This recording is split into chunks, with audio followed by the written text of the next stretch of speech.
types de matières premières nécessaires pour votre formulation. Quel que soit le pays où vous êtes, vous avez toutes les matières premières nécessaires qui sont là. Même les acides aminés sont présents là.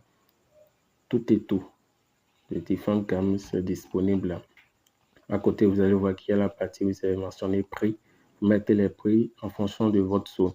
Là, cela permet au logiciel de calculer en même temps le coût de votre formule alimentaire qui va s'afficher niveau formulation. Je vais vous montrer ça tout à l'heure. Ensuite, à côté, vous avez la partie besoins physiologiques des animaux. Vous allez voir, il y a celui des pentates qui sont là, les animaux disponibles.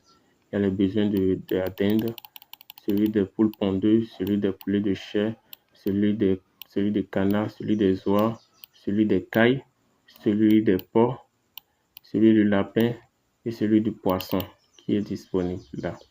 Et pour chaque sujet, vous allez voir qu'il y a chaque stade. Par exemple, pour le pondeux, vous avez celui des poussins pontes, poulettes, pondeuses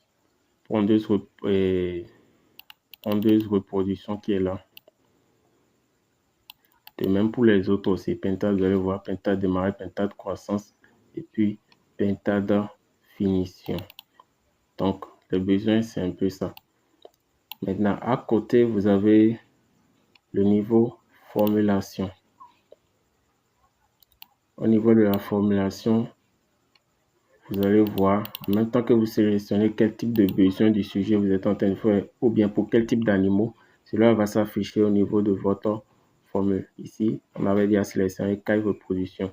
Donc, si vous sélectionnez pentade, ça va afficher pentade croissance, ainsi de suite. Maintenant, le prix. Là, il s'agit du prix. Le prix de la formule. En même temps, quand vous êtes en train de taper les quantités, le seul travail à faire ici, c'est de taper les quantités. Si c'est maïs, 50 kg, vous mettez. Et le logiciel se charge de vous afficher en même temps les prix et le coût en fonction des quantités que vous allez taper. Donc, plus besoin de calculer cela. Maintenant, à ce niveau, vous allez voir, les besoins vont s'afficher. Et le logiciel calcule plutôt les besoins en même temps. Donc, si les quantités de matières premières que vous êtes en train de sélectionner ne correspondent pas aux besoins du sujet, quand vous allez voir une notification en rouge, quand la bande là sera en rouge, il faut savoir que ce n'est pas encore équilibré. Donc, vous devez équilibrer en cherchant les matières premières qui correspondent au taux de protéines, ou soit si c'est le taux d'énergie, ainsi de suite.